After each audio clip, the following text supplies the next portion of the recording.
नमस्कार. मी doctor Kiran Bagul, consultant cancer surgeon, Kolhapur cancer centre.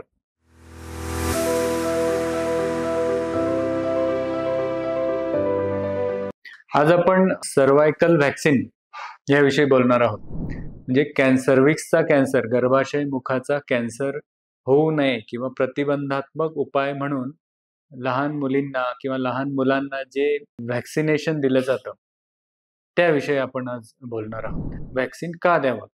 हा मला वाटतं असे खूप कमी कॅन्सर आहेत, ज्यांच्या विरुद्ध काहीतरी लस तयार झाली आहे. एकतर प्रोस्टेटचा कॅन्सर आहे किंवा हा सर्व्हिक्सचा कॅन्सर. हा कॅन्सर होऊ नये म्हणून असं नाही म्हणता येणार, पण कॅन्सर होण्याची जी शक्यता असते, ती कमी करण्यासाठी म्हणून हे व्हॅक्सिन दिलं जातं.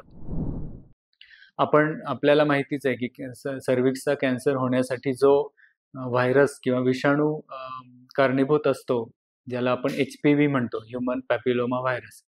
त्या व्हायरसचा इन्फेक्शन होऊ नये किंवा इन्फेक्शन झाल्यास ते लवकर कमी व्हावं, ह्यासाठी हे व्हॅक्सिन दिलं जातं. कुठल्याही लहान मुलांना जे व्हॅक्सिन्स असतात, ते ह्या स्वरूपात असतात. कुठल्याही व्हायरसचं इन्फेक्शन होऊ नये ह्यासाठी किंवा ते इन्फेक्शन होण्याआधी व्हॅक्सिन दिलं जातं.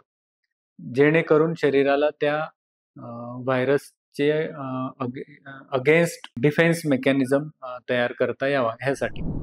तर सर्व्हिक्स कॅन्सर होऊ नये यासाठी हे जे व्हॅक्सिन दिलं जातं, ह्याचं वय मर्यादा असते ती म्हणजे वयाच्या 9व्या वर्षापासून जास्तीत जास्त वयाच्या 26व्या वर्षापर्यंतच्या मुलींना आणि स्त्रियांना हे व्हॅक्सिन देता येतं. यातला मुख्य मुद्दा असा, की त्या मुलीने तिच्या लग्ना अगोदर किंवा पहिलं शरीर संबंधाच्या अगोदर हे व्हॅक्सिन शक्यतो घ्यायला हवं.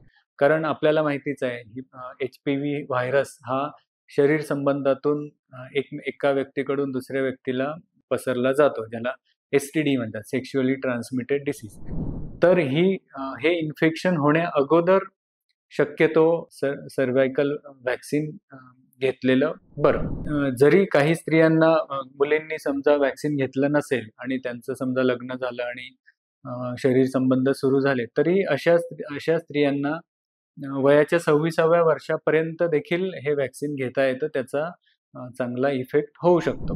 फक्त मुलींनाच किंवा स्त्रियांनीच व्हॅक्सिन घ्यावं असं नाही, तर मुलांना देखील हे व्हॅक्सिन रेकमेंडेड आहे.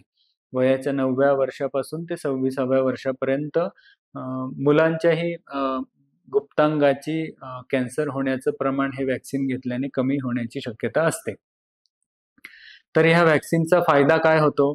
तो तर एकतर सर्व्हिक्सचा कॅन्सर, गर्भाशय मुखाचा कॅन्सर किंवा योनीच्या एरियातला कॅन्सर, ज्याला व्हजायनल कॅन्सर म्हणतात, किंवा व्हल्वल कॅन्सर किंवा ॲनल कॅन्सर, संडासच्या जागेचा कॅन्सर, ही स्त्रियांमध्ये आणि पुरुषांमध्ये पेनिसचा कॅन्सर, संडासच्या जागेचा कॅन्सर किंवा ओव्हरऑल HPV व्हायरसमुळे ज्या ठिकाणी प्रॉब्लेम्स होतात, ज्या ठिकाणी कॅन्सर्स होतात, ते कॅन्सर ह्या व्हॅक्सिनमुळे प्रतिबंध होतो.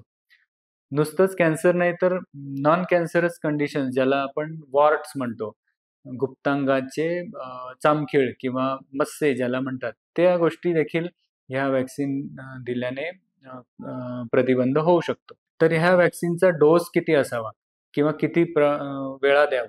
तर ते आपल्या भारतामध्ये जे ला रेकमेंडेड आहे, त्यात वयाच्या 9 ते 14 किंवा 15 वर्ष वयापर्यंत 2 डोस दिले जातात.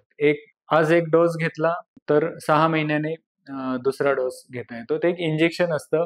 हाताला किंवा मांडीला ते इंजेक्शन, इंट्रामस्क्युलर इंजेक्शन दिलं जातं. त्याचे साइड इफेक्ट ऑलमोस्ट काही नसतात. वयाच्या 15 वर्षानंतर जर व्हॅक्सिन घेतलं, तर ते 3 डोसमध्ये घ्यायला लागतं. एक समजा आज घेतलं, तर 2 महिन्याने आणि त्यानंतर 6 महिन्याने. अशा 0 to 6 अशा 3 डोस घ्यायला लागतात. ह्या व्हॅक्सिनचं बूस्टर घ्यायला लागत नाही आणि इंजेक्शनचे साइड इफेक्ट नसतात. जरी एखाद्या व्यक्तीने व्हॅक्सिन घेतलेलं असलं, याचा अर्थ त्या व्यक्तीला कॅन्सर होणार नाही असा नसतो. व्हॅक्सिन घेतलेल्या व्यक्तीने देखील सर्व प्रतिबंधात्मक उपाय पाळले पाहिजेत. म्हणजे गुप्तांगाची स्वच्छता राखली पाहिजे, शक्यतो एकापेक्षा जास्त व्यक्तींशी शरीर संबंध असू नये किंवा असल्यास प्रोटेक्शन वापरावे आणि वेळोवेळी ज्या पॅप स्मिअर किंवा एच-पी-व्ही टेस्टिंग ज्या स्त्रियांना रेकमेंडेड असतात, त्या रेग्युलरली करणं तितकंच महत्त्वाचं आहे. आता भारतामध्ये देखील स्वतःची आपली व्हॅक्सिन विकसित झालेली आहे आणि ती वापरात देखील आहे. त्याला सर्व्हाव्हॅक्स म्हणतात. ज्यात 4 जे मुख्य एच-पी-व्ही व्हायरस आहेत त्याच्या अगेन्स्ट ही लस व्हॅक्सिन उपलब्ध आहे. ते सगळीकडे अवेलेबल आहे आणि आता स्वस्त देखील आहे. त्यामुळे सर्व मुलींनी, सर्व मुलांनी आणि वयाच्या 26व्या वर्षापर्यंतच्या स्त्रियांनी हे व्हॅक्सिन जरूर घ्यावं. तुम्हाला याविषयी अजून काही शंका असल्या, प्रश्न असले तर जरूर कळवा. धन्यवाद.